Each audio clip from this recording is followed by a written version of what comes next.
नमस्कार दोस्तों, आप देख रहे हैं थोड़ा भारत थोड़ा इंडिया और मैं हूं उज्जवल कुमार। आप सभी को छठ पर्व की बहुत बहुत हार्दिक बधाई। आज 4 दिनों का यह त्योहार सूर्यदेव के अर्घ के साथ बड़े हर्षोल्लास के साथ समाप्त हुआ।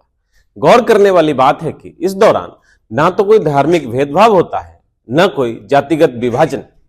राजा और रंक एक साथ पूजा करते हैं और कोई वीआईपी लाइन में नहीं होता है, न ही कोई मिठाई में मिलावट, और इस पर्व में कोई दंगा भी नहीं होता, न ही किसी प्रकार के इंटरनेट की बंदी होती है, न शराब के दुकान पर कोई पोस्टर चिपकाया जाता है, और साथ ही न कोई प्रशासनिक कार्रवाई की जरूरत होती है। यह पर्व पूरी तरह से प्राकृतिक के साथ जुड़ा हुआ है, जिसमें हर व्यक्ति एक समान होता है। इस पूजा का एक और खास पहलू है कि इस दौरान कोई मंत्रोच्चारण नहीं होता, ना ही कोई दान, न किसी प्रकार की दक्षिणा दी जाती है।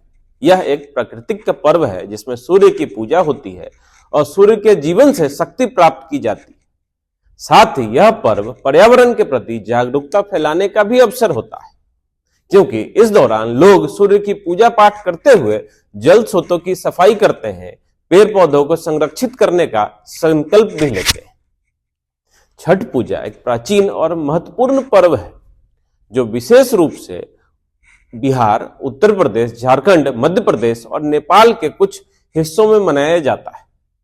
हाल के दिनों में इस पर्व को पूरे देश में बड़े धूमधाम से मनाया जाने लगा है। यह पर्व 4 दिनों तक चलता है और सूर्योदय और सूर्यास्त के समय सूर्य देवता की पूजा की जाती है, और यह संदेश दिया जाता है कि हमें सिर्फ उगते हुए सूर्य की नहीं पूजा करनी है, बल्कि अस्त होते हुए का भी सम्मान करना है। इस पर्व का इतिहास बहुत पुराना है और इसके धार्मिक तथा सांस्कृतिक महत्व का गहरा संबंध प्रकृति की पूजा से है। आज के दौर में चाहे बात प्रकृति की हो या भाईचारे की हो, यह पर्व और भी बहुत इंपॉर्टेंट हो जाता है। जहां धार्मिक जुलूस में लाठी पत्थर चल रहा है, और वो भी प्रशासन के सामने, जबकि वह पूरे प्रशासन की देख रेख में हो रहा होता है।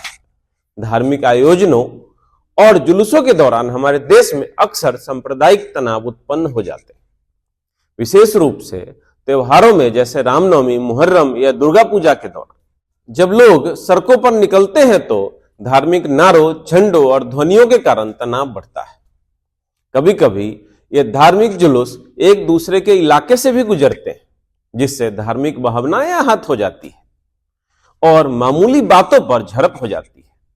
विशेषकर इन घटनाओं के दौरान सोशल मीडिया पर अफवाह फैलाने, राजनीतिक दलों का हस्तक्षेप और मीडिया की भूमिका स्थिति को और भी गंभीर बना देती है। छठ के इस महान पर्व से हम सबको यह सीख लेना चाहिए कैसे सनातन का यह सबसे बड़ा त्योहार बिना किसी धार्मिक भेदभाव के मनाया जाता है। बात प्रकृति की करें तो हमारे देश में अभी तमाम शहर इस समय सांस लेने के लायक भी नहीं, और नदियों की तो क्या ही बात की जाए। बात यमुना की हो या गंगा की, सिर्फ मां बुला लेने भर से ही हमारा मन भर जाता है। बाकी आप समझदार हैं और गंदगी का आलम देख ही रहे हैं। भारत के सभी बड़े शहरों में प्रदूषण की स्थिति अत्यंत गंभीर हो चुकी है।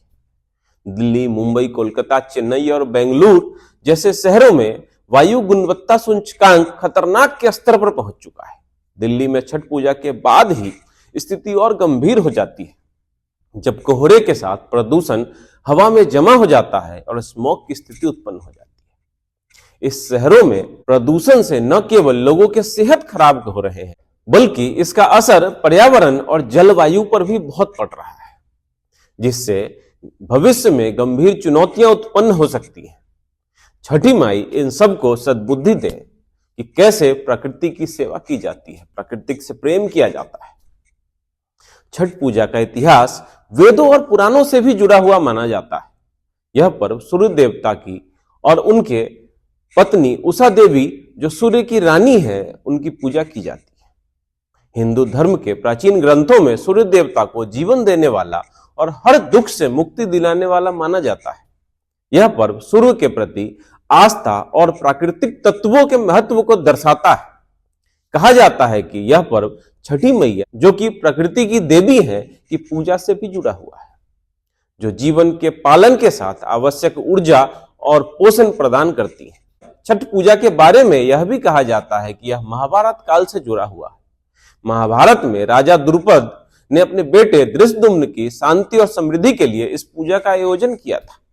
छठ पूजा का धार्मिक महत्व तो है ही, साथ में यह सामाजिक एकता और भाईचारे का भी प्रतीक है। छठ पूजा के 4 दिनों के आयोजन में पहले दिन नहा खाए, दूसरे दिन खरना, तीसरे दिन सूर्यास्त की पूजा और चौथे दिन सूर्योदय के समय अर्घ देने की प्रक्रिया होती है। इस दौरान उपवास, जल त्याग और संयम रखने का परंपरा है। यह पर्व केवल धार्मिक कृत्य नहीं है, बल्कि यह समाज में एकता और समानता का प्रतीक है, जिसमें हर व्यक्ति को एक समान दर्जा दिया जाता है।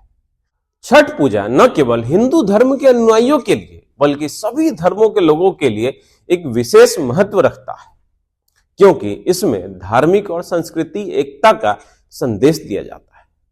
इस पर्व में हर वर्ग, जाति और धर्म के लोग एक साथ मिलकर सूर्य देवता की पूजा करते हैं और प्रकृति के प्रति सम्मान व्यक्त करते हैं। आपको यह जानकर हैरानी होगी, यह पर्व बिहार में मुस्लिम समाज के लोग भी रखते हैं और सूर्य देव को अर्घ देते हैं। इसी के साथ नमस्कार। आप हमारे चैनल को सब्सक्राइब करें, वीडियो को लाइक करें और अपने दोस्तों को भी सेंड करें और हमें यूं ही प्यार देते रहें। आपका बहुत बहुत धन्यवाद।